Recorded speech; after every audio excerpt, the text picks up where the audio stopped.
তুমি আমার কলিজার টুকরাদেরকে ঝুলাইলা ফাঁসিতে।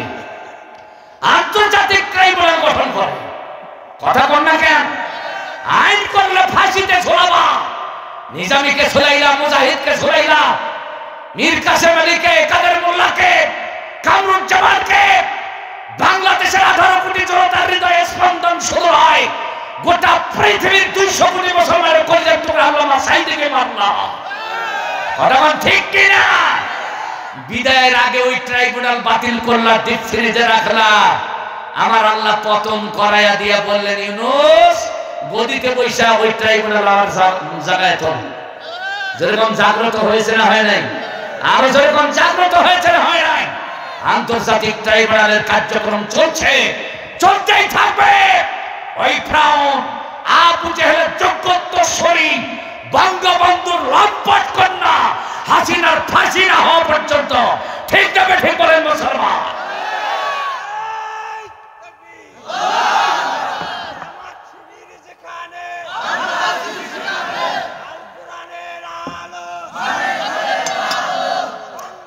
আমার ভাইরা, এখন কথা হলো নবী মুহাম্মদের আদর্শ আপনার আমার জীবনের আদর্শ। কথা বলেন, সবাই বলেন ঠিক কিনা? আমাদের জীবন থাকতে কি মুহাম্মদের আদর্শ থাকতে পারবো? যখন পারবো, তবে এই আদর্শ হচ্ছে দ্বীন কায়েমের আন্দোলন। কথা বলেন ঠিক কিনা? এই দ্বীন কায়েমের আন্দোলন করতে হবে, মুহাম্মদের মতো মাঠে নামতে হবে। হিজরত করা লাগলে হিজরত করা লাগবে। কথা বলেন ঠিক কিনা? মুসার মতো সমুদ্র নামার মতো প্রয়োজন হলে সমুদ্র নামতে হবে। কথা বল, আপনাকে ঘরে থেকে দ্বীন কায়েমের আন্দোলন করা যাবে। আল্লাহ দ্বীনকে রাষ্ট্রীয়ভাবে যদি আপনারা প্রতিষ্ঠিত করতে চান, আল্লাহর কোরআনের শাসন দিয়ে যদি এই জাতি এবং এই রাষ্ট্র যদি পরিচালনা করতে চান,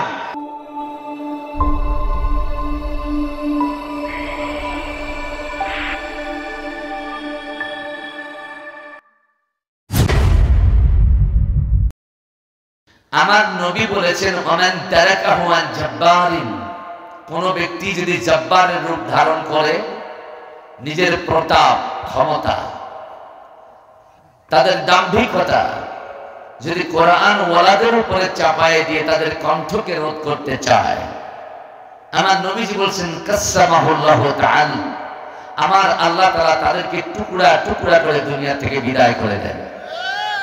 আপনারা বলেন নবীজির এই ঘোষণা সত্য না মিথ্যা? আরো জোরে বলেন বাবা। আমরা ইতিপূর্বে দেখেছি যারা এই কোরআনের উপরে অত্যাচারে হাত বাড়িয়েছে তাদের অস্তিত্ব আল্লাহ ধুলোর সঙ্গে মিশিয়ে দিয়েছেন। বর্তমানও যারা দিয়েছে তাদেরও অস্তিত্ব ধুলার সঙ্গে, আগামীতেও যারা দেবে তাদের অস্তিত্ব ধুলার সঙ্গে মিশাবার ক্ষমতা আমার আল্লাহর আছে না নাই? যেরকম আছে কিনা? সুতরাং সেই আল্লাহর কথা শুনুন, যেই আল্লাহর কথা শুনলে মানুষের মধ্যে মনুষ্যত্ব ফিরে আসে, মানুষগুলো আল্লাহর গুণে গুণান্বিত হয়, রাসূলের আদর্শে আদর্শবান হয়ে জান্নাতের প্রতীক হতে পারে, সেই আল্লাহর কথা শুনুন। আল্লাহর নবী বললেন, ইন্না লিল্লাহি আহলাইনি মিনান নাস কিলা মান হুম ইয়া রাসূলুল্লাহ ক্বালা আহলুল কুরআনি আহলুল্লাহিল খাসা। আল্লাহু আকবার। আমার নবীজি বলছেন, সাথীরা, সঙ্গীরা, সাহাবীরা, মানুষের মধ্যে কিছু মানুষ আছে তাদেরকে আল্লাহ নিজের পরিবার হওয়ার মর্যাদা দেবেন। সুবহানাল্লাহ বলা যাবে না? আরো জোরে বলেন। আল্লাহর তো পরিবার নেই, যখন আছে, কিন্তু যদি থাকতো, ধরুন আল্লাহর পরিবার ছিল, যেমন খ্রিস্টানরা দাবি করে ঈসা মসীহ হলো আল্লাহর বেটা, ঈসা নবী হলো আল্লাহর ছেলে, এটা খ্রিস্টানরা বলে, এটা কিন্তু আমরা মানি না। কথা বল ঠিক না? আমাদের আকীদা কি? আল্লাহ এক এবং একক, লা শারীকা লাহ। এটাই হচ্ছে তাওহীদের চেতনা। কথা বল ঠিক না? আমার বাবাজিরা, ঈসারা বলে, খ্রিস্টানেরা বলে ঈসা মসীহ হলো আল্লাহর ছেলে। আমরা বিশ্বাস, সবাই বলেন আমরা বিশ্বাস। কিন্তু ধরুন যদি ঈসা আল্লাহর ছেলে হয়, তার মর্যাদা এই দুনিয়াবাসীর উপরে কম হবে না বেশি? আরো জোরে কর না। ধরুন ঈসা আল্লাহর ছেলে, আমি এখনই প্রত্যাখ্যান করছি এটা। ধরুন ঈসা আল্লাহর ছেলে, তার মর্যাদা কম হবে না বেশি? কোন রাজা বাদশার চাইতে কম না বেশি? মন্ত্রীদের চাইতে কম না বেশি? পীর বুজুর্গদের চাইতে কম না বেশি? আল্লাহু আকবার বলেন। আমাদের আকীদা আল্লাহ একজন, আল্লাহ একক, লা শারীক আল্লাহ, কুল হুয়াল্লাহু আহাদ, এটাই আমাদের আকীদা। কিন্তু তারপর নবী বলছেন ইন্না লিল্লাহি আহলাইনি মিনান নাস, মানুষের মধ্যে কিছু মানুষ তাদেরকে আল্লাহ নিজের পরিবার হওয়ার মর্যাদা দেবেন। তার মানে ওই যে বুঝাইলাম, ধরুন ঈসা আল্লাহর ছেলে হলে তার মর্যাদা কেমন হবে, কিন্তু ঈসা তো আল্লাহর ছেলে না, এই জন্য তার মর্যাদা শুধু একজন নবী ছাড়া আমাদের কাছে কিছু না। কথা কোন ঠিক না? এখন আল্লাহর পরিবার হওয়ার মর্যাদা কত যে সম্মানে, সাহাবীরা শুনে আশ্চর্য হয়ে গেল। কিং কর্তব্য জিজ্ঞেস করছে, কইলা মানহুম, ইয়া রাসূলুল্লাহ, তারা কারা? আমার নবীজিকে জিজ্ঞেস করছে সাহাবীরা, এই ভাগ্যবান লোকগুলো কারা? আল্লাহর পরিবার হওয়ার মর্যাদা পাবে। তারা কি দুনিয়ার যারা রাজা বাদশা ছিল তারা, যারা মন্ত্রী এমপি ছিল তারা, নাকি যারা শফিকুল ভাইয়ের মতো চেয়ারম্যান ছিল তারা? আমার নবী বললেন একটাও না। সুবহানাল্লাহ বলেন।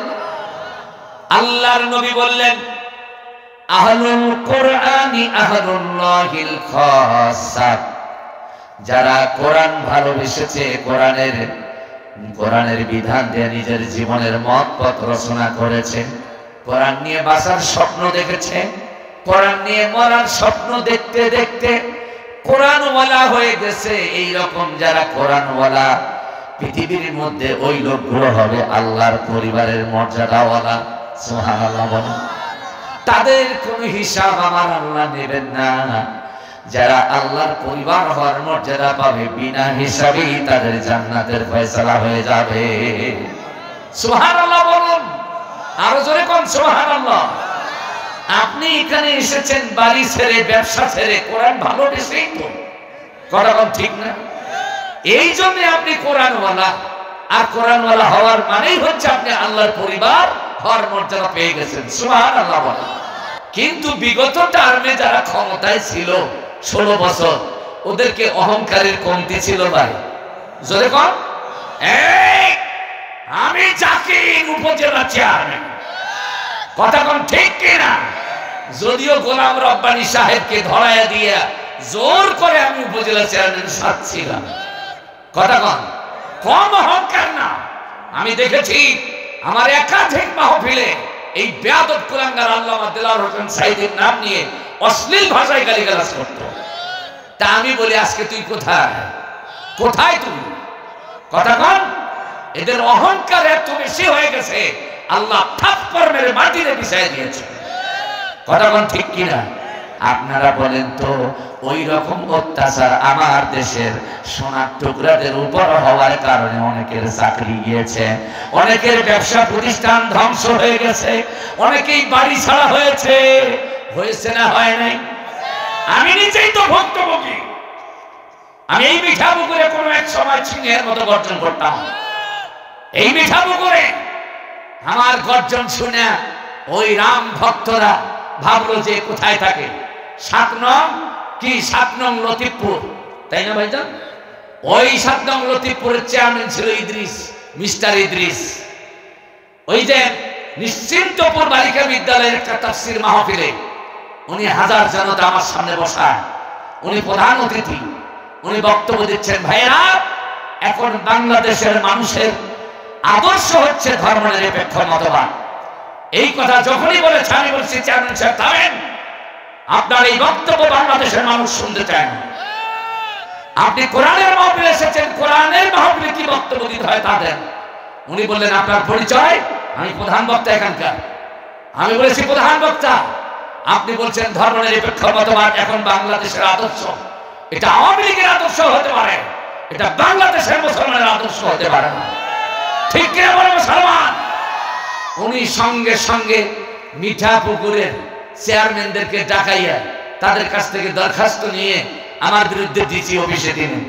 আমি পুলিশ ট্রেনিং সেন্টারে চাকরি করতাম, ওইখানে দরখাস্ত দিয়ে ডিসি সাহেবকে দিয়া, ওখানকার কমান্ডেন্ট ছিলেন একজন এডিশনাল ডিআইজি, তাকে দিয়ে আমাকে জবরদস্তিমূলক ভাবে বের করে দিয়ে মামলা ঠুকাই দিল। সুবহানাল্লাহ, সুবহানাল্লাহ তো কবে হুজুররা মামলা খা, জেলে যা, মরুক, এই জন্য আপনারা সুবহানাল্লাহ বলতেই থাকেন। ভাইরা আমার, এই জন্য তো আমি তো পরীক্ষা করবো আপনি কেমন, আমি তো পরীক্ষা করে দেখবো আপনাকে। আপনার অভ্যাসটা তো এখন আগের মতন আছে, তালে তাল মিলা। ওই যে 2009 সালে নির্বাচন হলো না, সেই নির্বাচনে ওই সময়কার নেতাদের স্লোগান ছিল 10 টাকায় চাল খাওয়াবো, ঘরে ঘরে চাকরি দেবো। আমি সাসা বলছি না মিশা? জোরে কন। বাংলাদেশের জনগণ কয় বাপরে বাপ 10 টাকায় চাও, ঘরে ঘরে চাকরি, এই নেতাই চাই। ক্ষমতায় যাইয়া 10 টাকা চাল 70 টাকা। কথা কন। ঘরে ঘরে চাকরি না দিয়া চাকরির থেকে বাড়িতে পাঠায় দেওয়ার আঞ্জাম শুরু হয়ে গেল। সত্য না মিথ্যা? যেমন সত্য না মিথ্যা? বিগত 16 বছরে ওই ফেরাউনের প্রেতাত্মা ডাইনি ফেরাউনি আমার দেশের চাকরিজীবীদের বেতন 2 গুণ কইরা এদের মুখে তালা দিয়েছিল। চাকরিজীবীরা ওই হাসিনার আমলে একটা প্রতিবাদ পর্যন্ত করে না। কথা কোন ঠিক কিনা? আমি যদি ডক্টর ইউনূসের জায়গায় থাকতাম তাহলে আগে অন্যদের ধরার আগে এই চাকরিজীবীগুলোকে রিমান্ডে নিতাম। সরকারি বেতন 2 গুণ পাইয়া মুখ বন্ধ রাখছিল কেন? কি জন্য মুখ বন্ধ রাখছিল? অন্য সময় এক দফা এক দাবি কইরা সব কিছু আদায় করিয়া নিতা। এই জালিম সরকার, ইসলাম বিরোধী সরকার, আল্লাহ দ্রোহী, নবীর দুশমন, মুসলমানদের ঈমান আকীদার উপরে আঘাতের পর আঘাত দিচ্ছে, একটা চাকরিজীবী প্রতিবাদ করে না। কথা বলেন ঠিক কিনা?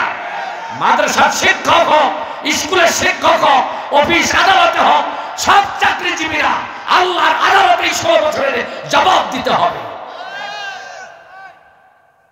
16 বছরের জবাব দিতে হবে। বেতন 2 গুণ পাইয়া এত কলিজা ঠান্ডা হয়ে গেছে। কথা না ঠিক কিনা? আমরা তো প্রতিবাদ করেছি, আমাদের চাকরি চলে গিয়েছে, আমাদের মুখের খাবার তো আল্লাহ বন্ধ করেন। কথা না ঠিক কিনা? আমাদের চাকরি থেকে বের করে দিয়ে ওনারা মনে করেছে বাহ, না খাইয়া খাইয়া মরবে, আমাদের দালালি করবে। কিন্তু ওদের চাকরিতে থাইকে যে বেনিফিট পাইছিলাম তার থেকে আল্লাহ বেশি দেয়। রাজ্জাক তো উনি নাকি? যেরকম রাজ্জাককে আরো যেরকম কে? মারাত্মক ষড়যন্ত্র। হুশ পায় নাই ছাত্র জনতা, এক দফার দাবি নিয়ে নেন না, কি কোটা বিরোধী আন্দোলন নিয়ে নেন না, কোন দফায় কিভাবে কি করবে ওরা টের পায় না। এদেরকে অজ্ঞান করে রেখেছিলেন কে? আর সেই আল্লাহ আছে তো। বোঝেন না কেন মুসলমান? বোঝেন না কেন? এইবার যদি কোরআনের সমাজ বিনির্মাণ করতে না পারেন, আল্লাহর আদালতে এই দেশের মুসলমান আসামি হয়ে যাবে।